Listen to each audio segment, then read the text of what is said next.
Hello and welcome all. Welcome to Unit 6. We're going to talk about similarity, which is a lot like dilation was, but we're going to go pretty slowly here.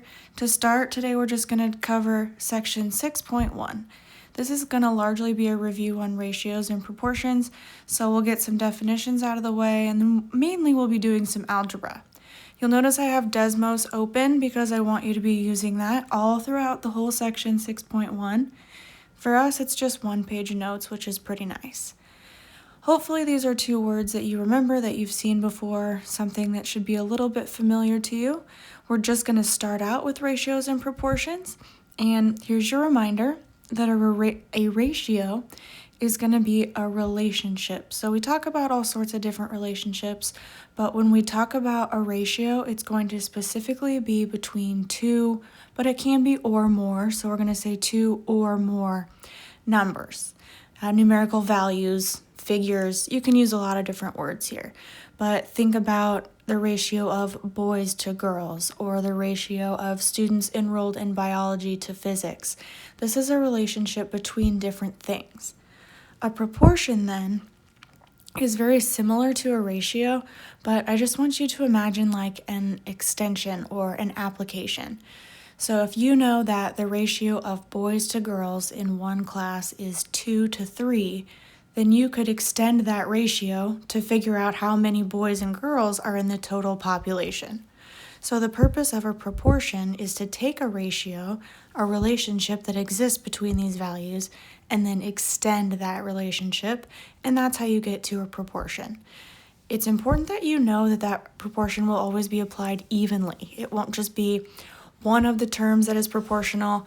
Everything needs to be proportional because that's why we have an equal sign. That's what I hope you notice about all three of these sets of fractions here. A ratio generally would just be one fraction by itself, but here we have two fractions and they're set equal to each other.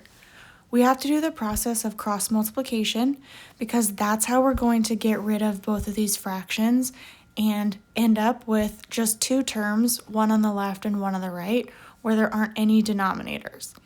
Generally, what we would do if we wanted to get rid of the denominator in a term is we would multiply it by itself, or we would multiply the denominator by itself on both sides. Now, I wrote that originally as the fraction d over d, but that's not right. It would be d over 1. So look at what happens here if I multiply by the variable d on both sides. Now on the left-hand side, the variable d is now in the numerator, and it's not on the right-hand side anymore at all. So now you're looking at the left-hand side and saying, okay, I need to get rid of the denominator on the left, and that's b. When you multiply by b on both sides, we cancel out. So d divided by d, b divided by b. And this is how cross multiplication works, is instead of doing this in two separate steps like I just did, we can do this in one step if we basically multiply by reciprocals. That's sort of what we're doing over and over again. So let's look at this if we did it with cross multiplication the more traditional way, let's say. First, you're cross multiplying, so numerator being multiplied by denominator. Pretty simple. If you do it on one side, you do it on the other side. Numerator multiplied by denominator. Either order is fine. A times d, still AD, which is the same as DA, and B times C is BC, which is the same as CB. So you'll notice, no matter which way I do this, two steps or one, I end up with the exact same answer. Yes, the variables are in different order, but that doesn't change much. So now what we're going to do is take this process of cross multiplication, and we're going to apply it with algebra. So if I did numerator times numerator in the first example, that would be x times 21. Or numerator times denominator, sorry. Then numerator times denominator again gives me 7 times 3. I just go ahead and I simplify on both sides. X times 21 is the same as 21 times x, and 7 times 3 is the same as 21. You can absolutely use a calculator here. I didn't really need to, but you should. Then I need to get the variable by itself, so I start by cross multiplying, and then the second step is to divide. 21x divided by 21 is the x by itself, and 21 divided by 21 is 1. So I've successfully solved for that variable, and I can move on to the next question. you're doing the exact same steps over and over and over again. So just make sure that you know what's being multiplied and then what's being divided. In our second example, we have 4 being multiplied by y. Okay? Then, on the other side, we have 36 being multiplied by 9.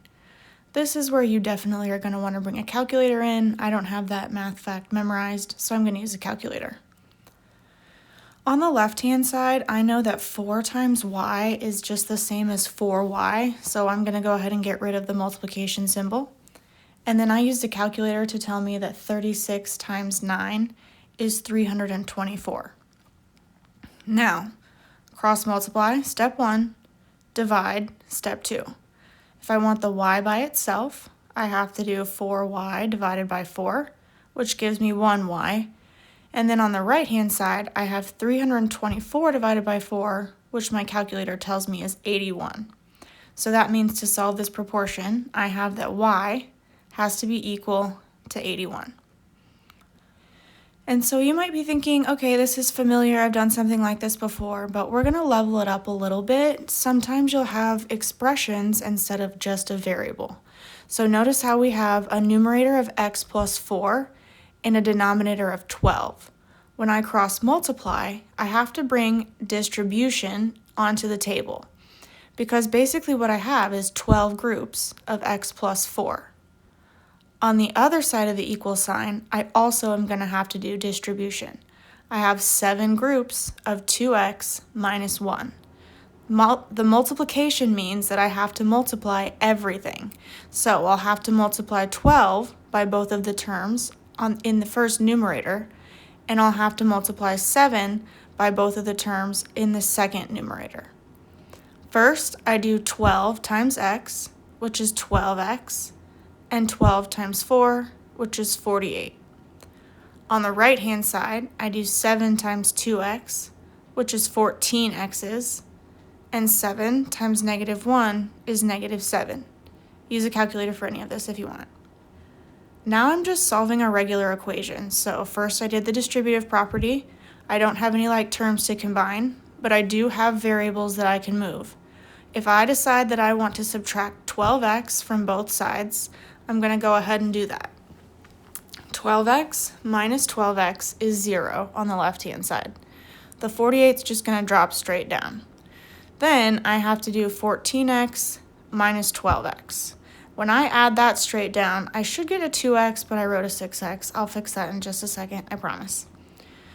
We're going to go ahead and before I fix that variable, I'm just going to get rid of the constant. So we're going to add 7. It's a negative 7. So I'm going to add 7 to both sides. And I end up having 48 plus 7 and then negative 7 plus 7, which is 0.